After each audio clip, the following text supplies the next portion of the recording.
Hey y'all, I'm your host, Aaron Smith of the Offshore Marine Service Association.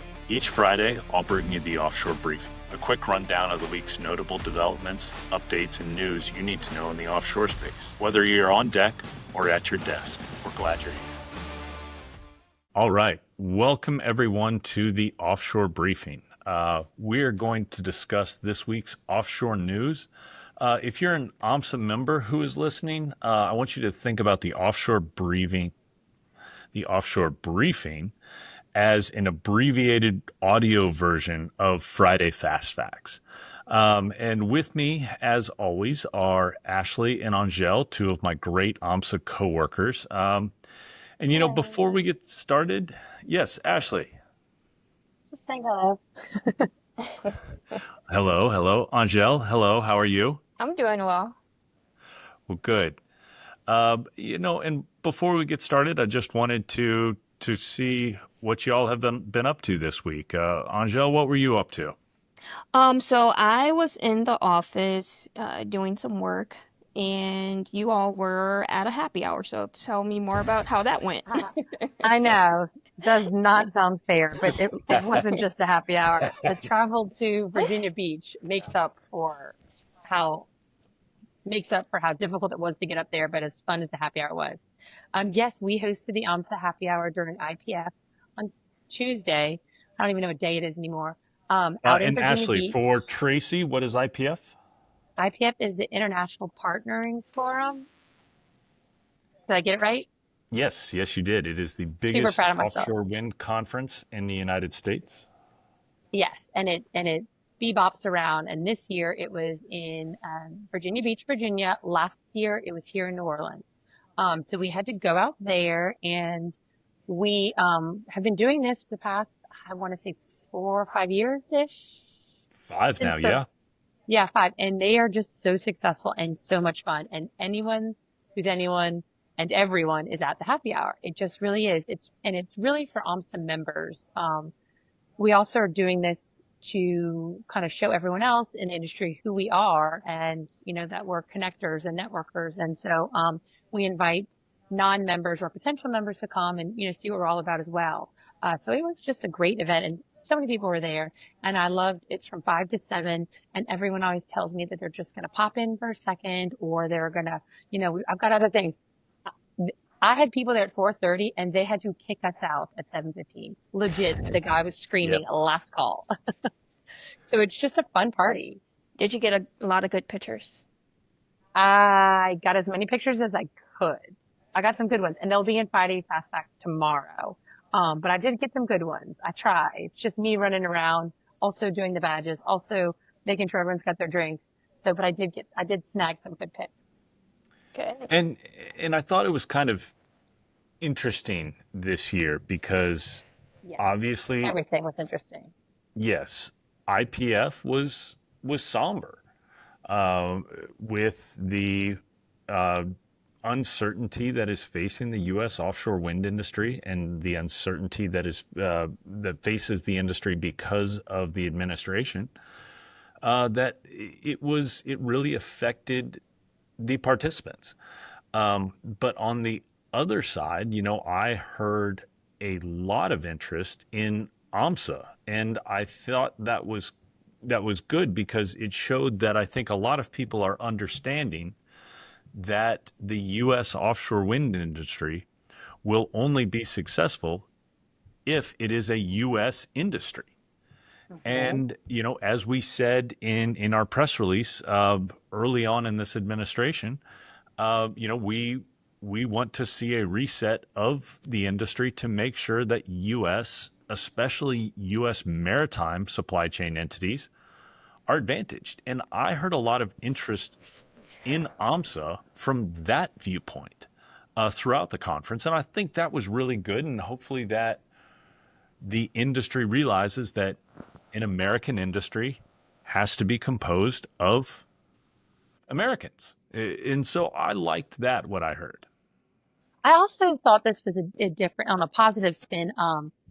It definitely felt like, well, yes, it was a little somber. I mean, even from, just my take of it on being up there for the happy hour, not necessarily going to the event itself. I did see people more willing to talk and work together. I did get that sense. So that's kind of what I Agree. walked away with. And shockingly, me wanting everyone to get along, I found that was a positive takeaway that I took from the event this week. Very, very true. Very true. So if we transition from OMSA news to the maritime news of the week, as we're recording this on Thursday afternoon, I'm sitting here looking at my emails and just Wall Street Journal, Washington Post, Politico, just alert after alert that it looks like Mike Waltz is out as the national security advisor to President Trump. And as some of our listeners may remember, Waltz is a huge proponent of U.S. shipbuilding, and actually under what's called the NSA, the National Security Advisor. Under the NSA is where the U.S. Office of Shipbuilding is located, the White House Shipbuilding Office, and where our good friend Ian Bennett, who heads that office, is working. So not sure if this is final or if this is true. This administration is very unpredictable. But, that's what we are hearing in the news. And certainly, obviously, for our industry, we hope that if it is, that his successor is an equally strong supporter of the U.S. maritime industry. So I don't know if anyone, I know y'all don't work as closely as I do with Ian or have worked with then Congressman Wall's staff. But, I don't know if y'all had any thoughts on that.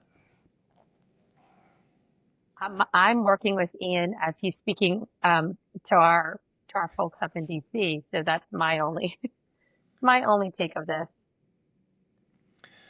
Oh, well, and yesterday, the other big news this week I saw in the maritime industry was the introduction of the SHIPS Act for this Congress. And if people remember, the SHIPS Act was introduced first late last year. There was a changeover in Congress's on January 3rd. So the bill had to be reintroduced in this Congress. It's introduced by Senator Mark Kelly of Arizona. He is a Democratic member. Also joining him are Todd Young, Senator from Indiana, Republican. Then on the House side, the legislation is championed by Representative John Garamendi, a Democrat from California, who is a very good friend of OMSA, and I know lots of OMSA members have had a chance to meet with him and talk to him. And then Congressman Trent Kelly, a Republican from Mississippi, another good friend of ours. So the legislation, it seeks to bolster the U.S. maritime and shipbuilding industry. This is, if everyone remembers the CHIPS Act, which sought to increase the semiconductor industry within the United States. This is the SHIPS Act to be a counterpart to the CHIPS Act. And as a former legislative staffer, I can say you're not a good legislative staffer unless you can come up with a snappy acronym for legislation that you introduce. So But that's they're what getting out of hand. Yeah, I don't think that sentence needs the word "getting." I mean, they are out of hand. It's exact. I got to hang my head in shame on a few that I came up with when I was there. But so this legislation establishes a strategic commercial fleet program, which would seek to have 250 strategic commercial vessels under the U.S. flagged, U.S. crewed, U.S. built in the next few years. It would then try to enhance the competitiveness of U.S. vessels in international commerce by establishing a rulemaking committee on commercial and maritime regulations and standards. This would be to cut through the Coast Guard's bureaucracy and red tape for international vessels that are U.S. flagged. And then subsequently, it would expand the U.S. shipbuilding base by creating a tax credit for vessels engaged in international commerce. It would try to improve MARAD's Title 11 program, the ship financing program. It would turn it into a revolving fund instead of a loan program. That's very DC inside baseball, but it would attempt to basically make the process more run on autopilot. And finally, it would try to make which every AMSA member and all the mariners who are listening to this podcast hopefully would applaud this. It would try to modernize the Coast Guard Merchant Mariner credentialing system, which we all know is in very dire need of improvement. AMSA was really proud to lend our name as a supporter of this legislation. We submitted a quote, and the press release that went out included a quote from myself about the importance of the legislation. So we are big proponents of this, and I applaud Senator Kelly's staff, who I've worked with for close to 2 years on this, and of course I've worked with Garamendi and his staff, Mr. Garamendi and Mr. Kelly and Senator Young have worked with their staff, and really they've done a great job of cobbling together a bunch of ideas about this legislation. But I think what we oftentimes think of as a bill is when it's introduced is that's the bill that gets signed into law. And that is rarely, if ever, the case. I think some people even call the legislative process perfecting of a bill, because every step is designed to tinker with it and make it better and perfect the bill. I think we've watched those champions staffs do that over the last 2 years. But I think that we can see some more in this bill. We testified to the United States Trade Representative last month, we being AMSA, and talked about how we can't counter China on the international front if we have Chinese vessels working in U.S. waters.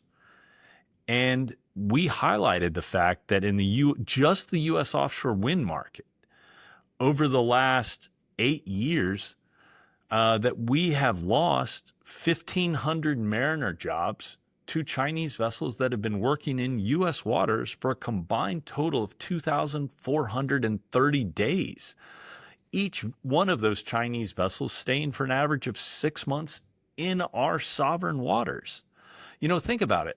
Think that's 1,500 Captain Ricks that we could be bringing into the industry and working in our waters. So, I would hope to see that as the Ships Act moves through the legislative process, and again, we heavily support this bill, that we can see more of this bill pushing out those foreign vessels from our waters, while we're also seeking to get a bigger market share in the international markets. Aaron, is there anything our members, anyone listening, can do to help facilitate this bill being pushed through? Is there anything we should be asking people, write your congressman, send us their support? What should we be asking people? I think that's a great question, Ashley. I think the best thing they can do is to get involved. And a great way to get involved is to come to DC with us later this month and participate in meeting members of Congress and their staffs in our DC program. And I know that's been occupying a ton of your time, Ashley, so why don't you tell us about it? In all honesty, I did not mean that transition to come this way, but I will take it. Yes, that's what I've been working on. Our DC events will be in Washington, DC, Monday, May 12th and Tuesday, May 13th, for our annual event that keeps growing, rightfully so needs to be, because it's so amazing. Monday afternoon, we'll meet together to have a roundtable. It's a pretty great, intimate conversation. It's a mixture of AMSA members, AMSA board members, guests that are attending.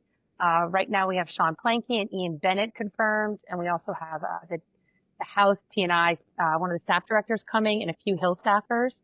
It'll be great, and we're going to be going over Additionally, we're going to have our lobbying team there to help talk about what we're going to be going over for the next day when we do our hill visit. But after this roundtable, we're going to get together for a networking reception from 5 to 6:30. Fun, easy, casual. Afterwards, everyone can go to dinner. I know people, want to take clients out, want to do their thing in DC, and that's what this is for. Come hang out, then go do your thing. There's quite a few other events going on this week. That week, we understand. Tuesday, May 12th or May 13th, we will do our hill visits, and that's something that the OMSTA staff and our lobbying team take control of, right? Like no one has to worry about calling the congressman, making sure they have the visits. We put the teams together. We make the visit or we do the appointments for you. We really just need your support and to hear from everyone. And we need people to tell their story. Correct.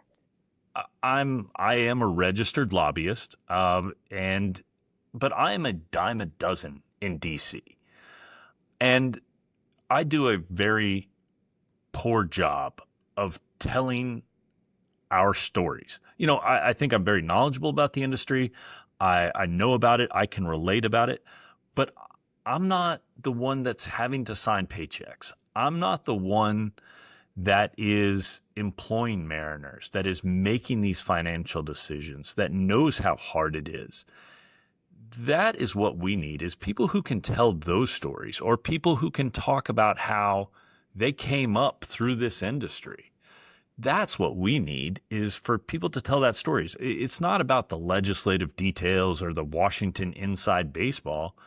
It's about people telling their personal story. And I think Right. that's And that's what the hill visits are for. Yes. And that's what you're there. And our lobbying team is to take care of that other part, is to understand how the legislative, the duties come in, and can explain it to the members and attendees and vice versa.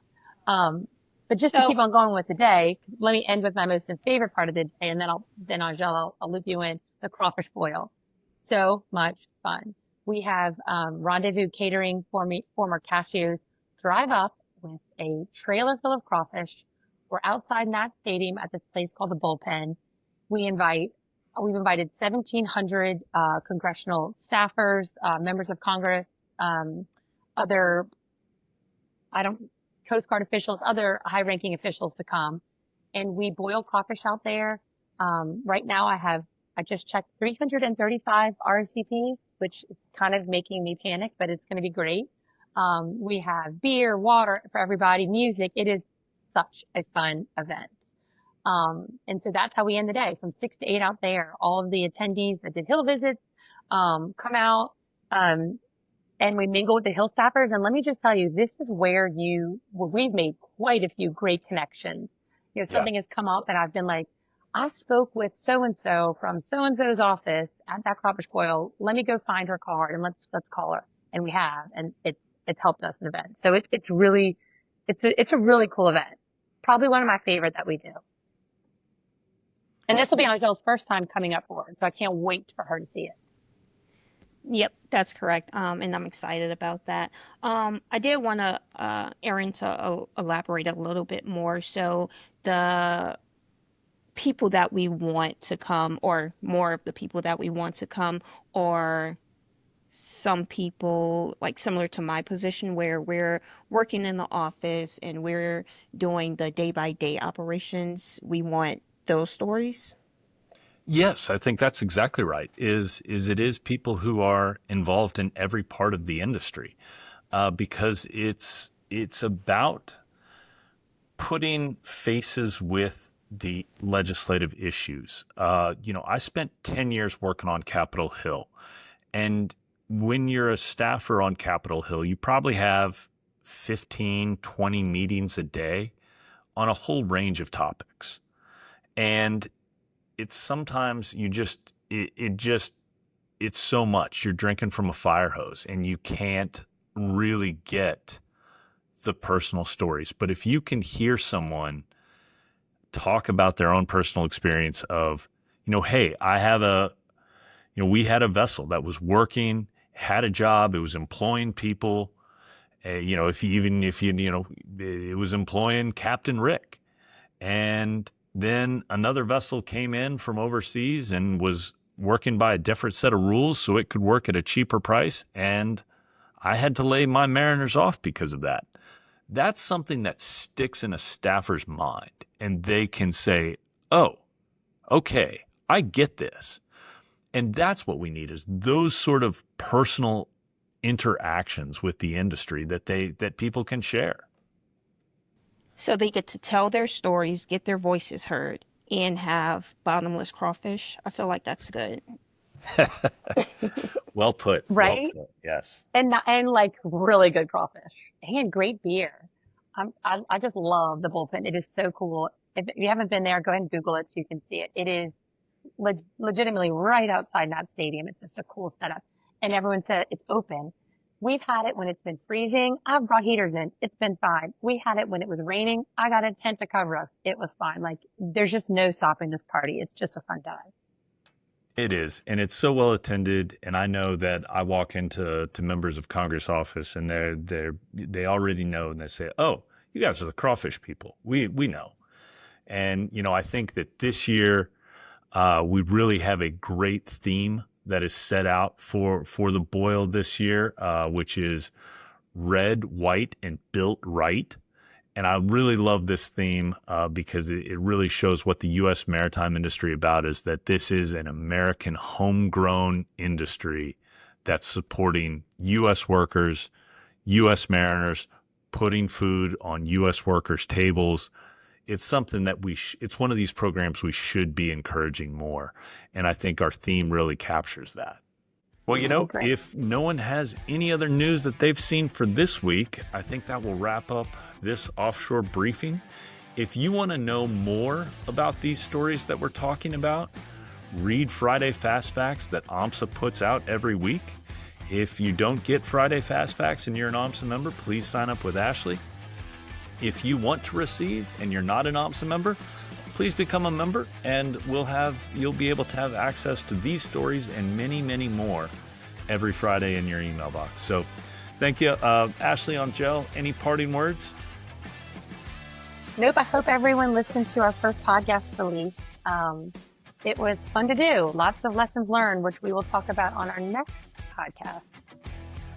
Definitely will. I know I'm still listening, and just like in watching sports, I'm watching film of myself, which is utterly painful, but I see a lot of cringeworthy. Exactly. I don't think it's cringeworthy. I think it's cringe-filled. Yeah. But hopefully I'll get a little better, and the next one will go even smoother. Ditto. So with that, we will sign off of this week's Offshore Briefing. Thank you all. Happy Friday. Thanks. Bye. Happy Friday.